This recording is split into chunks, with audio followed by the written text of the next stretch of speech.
Untuk keseluruhan, dulu siap, gerak. Dulu siap, gerak.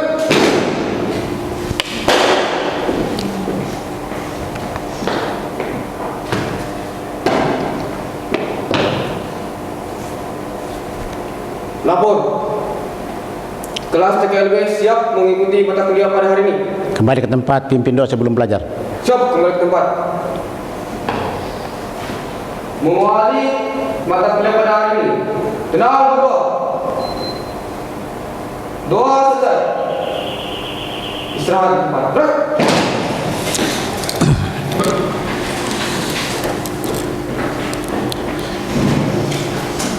Baik, selamat siang semua. Siang. Apa kabar? Baik. Terima kasih, luar biasa. Iya. Sebelum kita memulai pelajaran kita hari ini, Bapak ingin mengabsen dulu ya. Ya.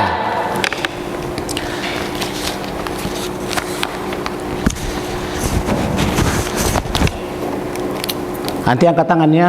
Siap. Andi Hasrianti. Siap. Aldi. Alvin. Siap. Anas. Siap. Andi Abul. Siap. Arham. Siap. Hari ini. Siap. Devita. Siap. Diski. Siap. Elna. Siap. Epa. Siap. Mardiansyah. Siap. Nurul. Siap. Ratnawati. Siap. Salsa. Siap. Mana? Ada? Oh iya. Takbir. Siap. Pak Ode. Siap. Muhammad Citran. Siap. Hadir semua ya? Wah, luar biasa ya. Baik. Ya, jadi kali ini kita akan melanjutkan materi kita. Pada minggu yang lalu kita sudah melaksanakan ujian tengah semester ya. Ya, dan sekarang pada mata kuliah pengelolaan kualitas air kita memasuki pertemuan yang ke-9 ya. Ya, pada pertemuan yang ke-9 ini materi yang akan kita pelajari saat ini adalah pengukuran kualitas air. Ya. Jadi tujuan yang akan dicapai atau harapan setelah kita belajar pengukuran kualitas air ini adalah semua taruna mampu melakukan pengukuran kualitas air dengan kriteria standar nasional tahun 2015 tentang metode pengambilan sampel kualitas air yang benar. Jadi sekali lagi tujuannya adalah semua taruna nanti mampu melakukan pengukuran kualitas air secara benar sesuai kriteria standar nasional Indonesia tahun 2015 tentang metode pengambilan sampel kualitas air. Paham itu ya? Ya. Baik. Nah, ini kerangka pembelajaran kita ya. Jadi kerangka pembelajaran kita itu ada 4 ya. Yang pertama adalah pentingnya pengukuran kualitas air. Yang kedua, pengukuran parameter fisika. Yang ketiga adalah pengukuran parameter kimia. Dan keempat adalah pengukuran parameter biologi. Ya, ada 4 ya kerangka pembelajaran. Baik, kita mulai lihat. Yang pertama tadi adalah pentingnya pengukuran kualitas air ya. Coba perhatikan gambar, ada 2 gambar di atas, ada di Teluk Pandan dan di Ancol. Gambar apa ini kira-kira? Hah? Ikan mati terdampar di pantai. Iya. Sekarang bayangannya, kenapa bisa terjadi seperti itu? Biasanya paling 1 ekor atau apa? Izin Pak, kita pengaruh ada racun Pak di laut. Ya. Artinya ya kita hanya bisa menduga kan? Ya, jadi hanya melihat gambar ini kita hanya menduga, tetapi tidak bisa memastikan kira-kira kenapa dia mati secara begitu mendadak, banyak begitu, ya.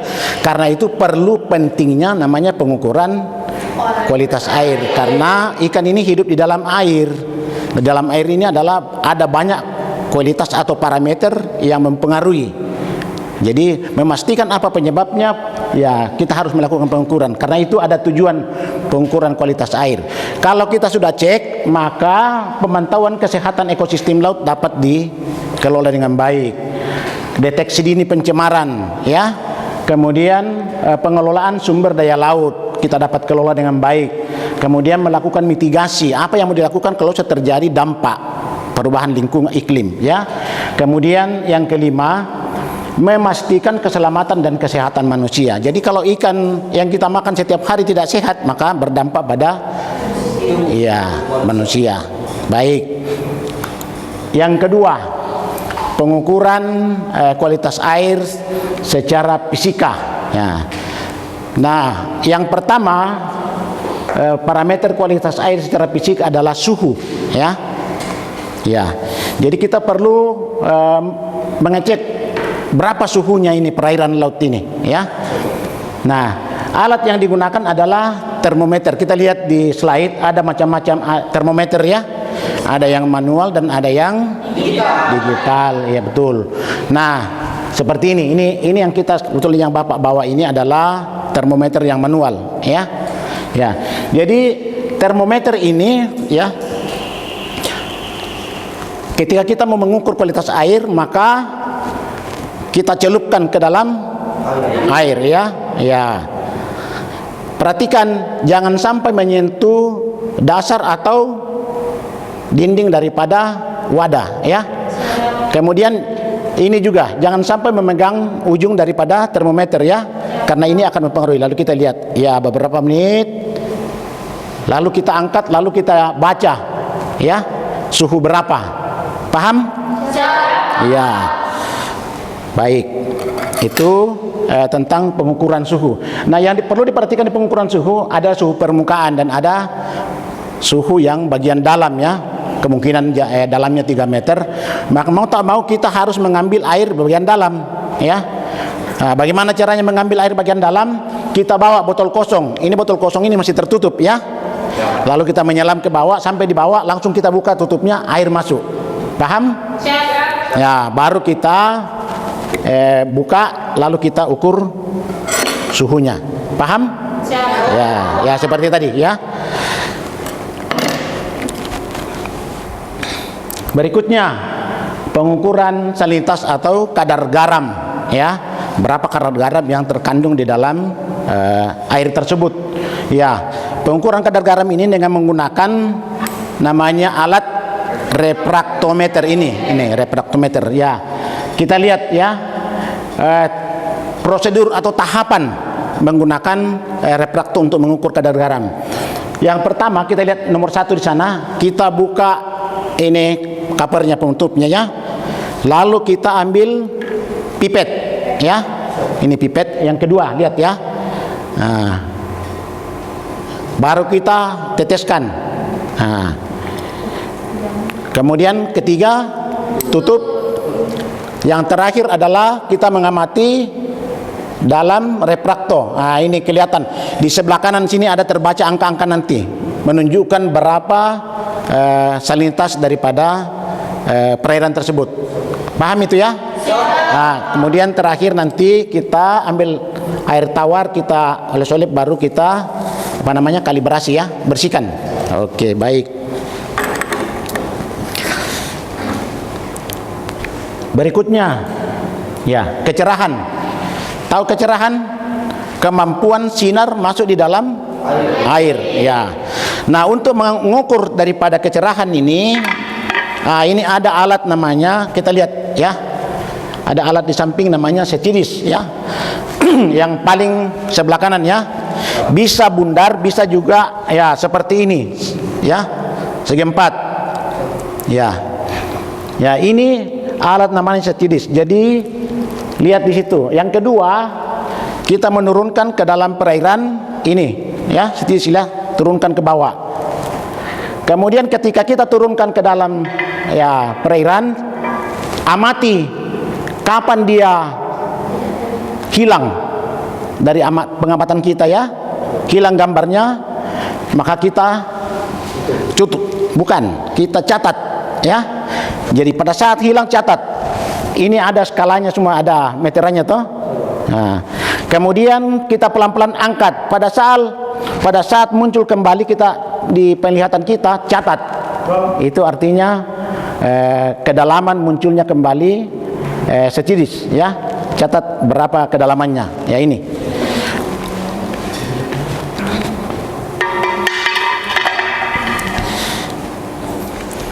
Ya, berikutnya adalah pengukuran parameter kimia. Jadi ada dua yang kita mau bahas sekarang, adalah yang pertama adalah pH. Ya. Apa itu pH?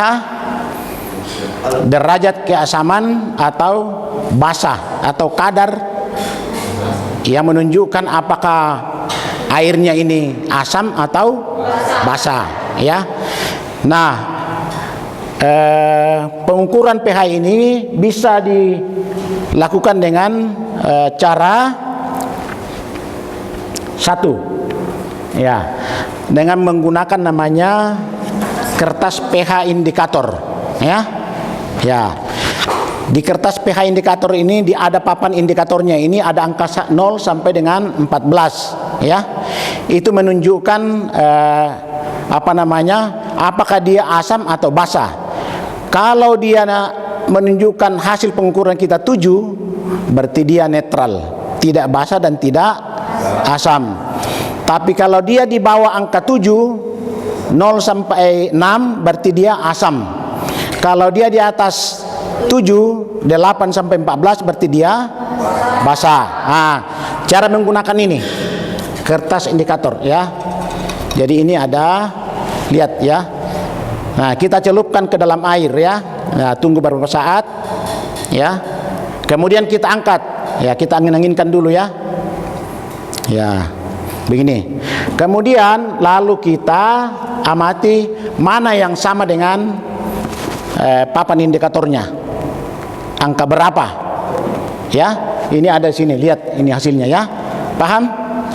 Nah, jadi misalnya kalau dia 6, dia 6 ini angkanya yang sama dengan gambar, berarti dia pH-nya adalah 6, ya.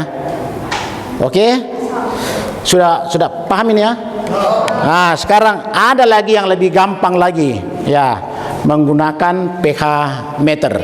Nah, ini gampang sekali pH meter. Jadi kita buka saja ini tutupnya, lalu kita celupkan ke dalam air, ya.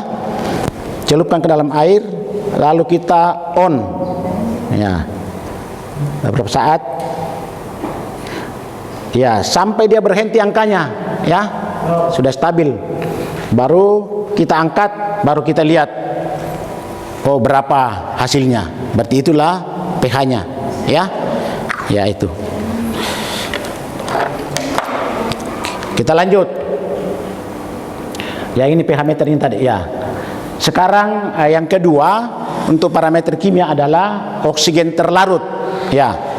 Ya, artinya berapa kadar oksigen yang ada di dalam air kita mau ukur. Jangan sampai karena oksigennya kurang sampai mati ikannya secara mendadak tadi itu, ya. Karena itu perlu dicek. Nah, alat yang digunakan untuk mengecek kadar oksigen ini sudah canggih ini, ya, namanya deometer. Nah, ini deometer, lihat, ya. Nah, ini kita buka sensornya, lihat, ya. Kita buka sensornya, baru kita celupkan ke dalam air sampai tenggelam penuh, jangan sampai menyentuh, ya. Nah, baru kita on. Nah, lihat ini nih. Ya, kita lihat, oh sudah stabil. Nah, kita angkat, ya, baru kita catat hasilnya, ya. Nah, itulah angka yang menunjukkan bahwa kadar oksigen yang ada di dalam air. Alat ini juga bisa mendeteksi suhu karena ada suhu berapa dia. Jadi bisa dua fungsi. Baik, sampai di sini dulu. Bapak ingin perwakilan dari kelompok 1, kelompok 2 bisa maju ke depan dulu. 2 orang. Ya, silakan. Ya, sini. Siapa lagi 1 orang? Ya, berdiri sini ya. Ya, sekarang Bapak ingin kamu memperagakan bagaimana mengukur suhu. Kemudian bagaimana mengukur salinitas, ya. Ya, satu-satu dulu. Silakan ya menghadap ke teman-temannya supaya bagaimana mengukur suhu yang benar.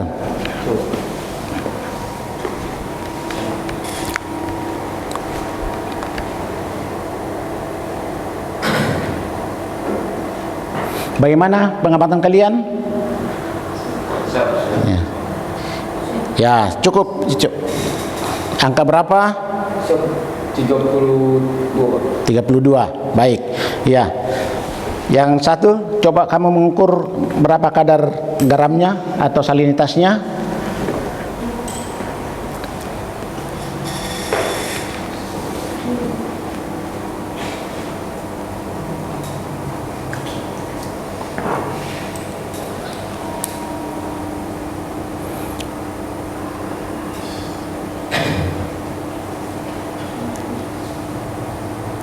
Sudah? Angka berapa? 37. Ya, Dewi. Ada yang kurang kira-kira dari temannya tadi? Apa? Ada? Betul.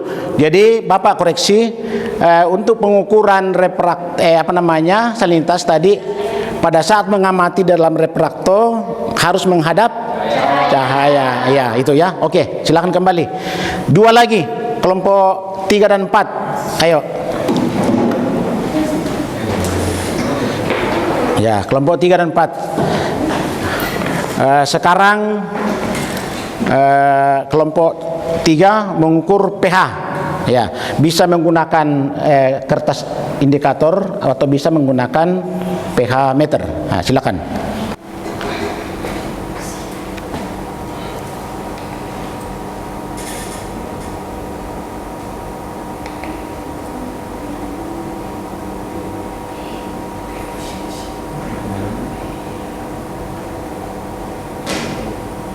Berapa? 6,64. Berarti apa dia? Kalau 6,64, asam atau basa? Asam. Ya. Ya, silakan kelompok 4 coba bagaimana cara mengukur kadar oksigen atau ya terlarut dalam air, ya.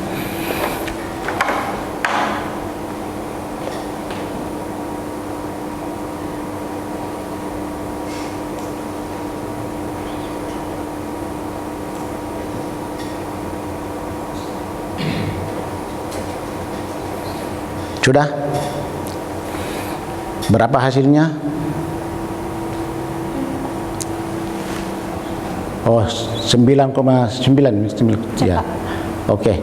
Ya, jadi apa yang kurang dari kedua teman kalian tadi nih? Ada yang perlu diperbaiki?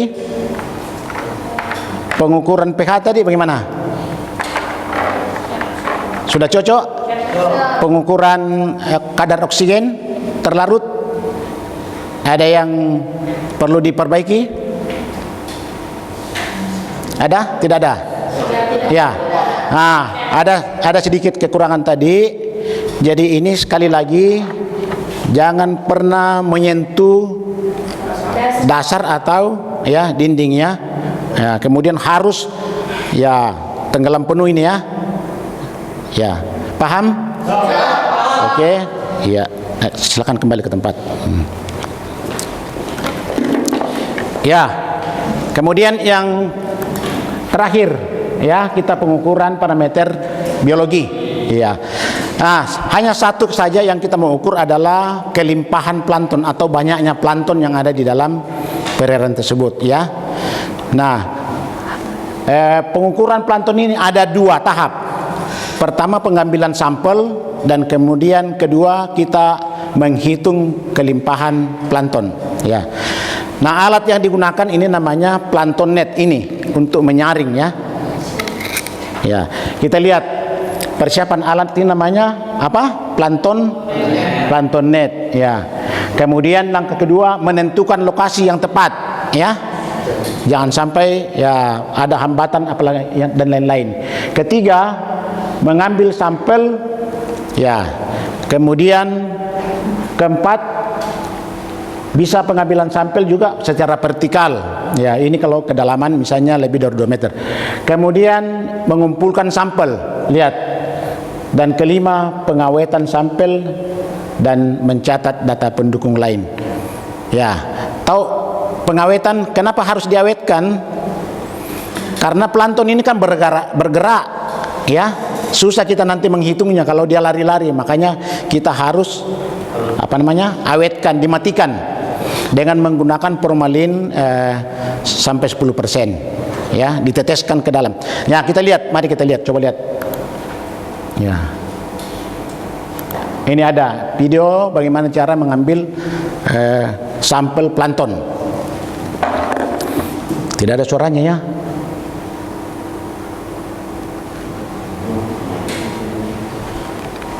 Ya, yang penting lihat di situ, ya.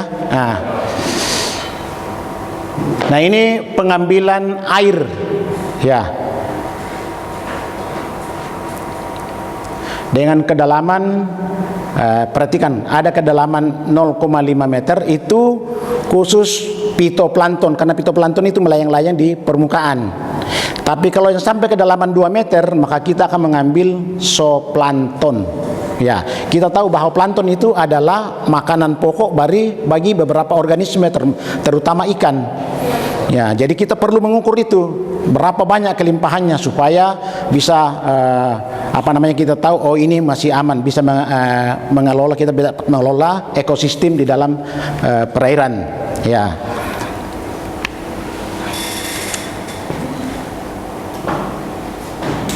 Ya, itu botol sampel, ya. Artinya ini, ya. Coba lihat, ya. Nah, itu timba yang digunakan seperti ini. Itu bisa 2 liter, ya.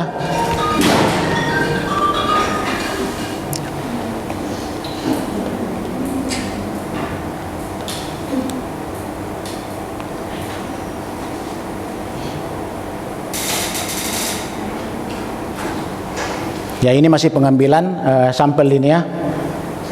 Ya, ini pengambilan sampel phytoplankton ini karena dia masih di permukaan sekitar 0,5 meter, ya. Ya, tapi kalau dia kedalamannya sampai 2 meter berarti kita akan mengambil sampel zooplankton, ya. Nah, itu sudah dimasukkan ini pakai ini plankton net. Jadi airnya keluar di sini, planktonnya masuk di botol, ya. Ya.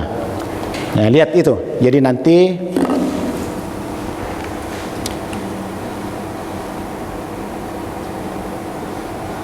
nah, lihat, jadi sampel yang diambil dimasukkan dalam plastik baru kita tulis, ya. Nah. Kemudian lihat yang terakhir tadi adalah pengawetan, ya. Nanti ada di situ caranya. Nah, ini dipindahkan ke botol sampel ini. Nah, lihat.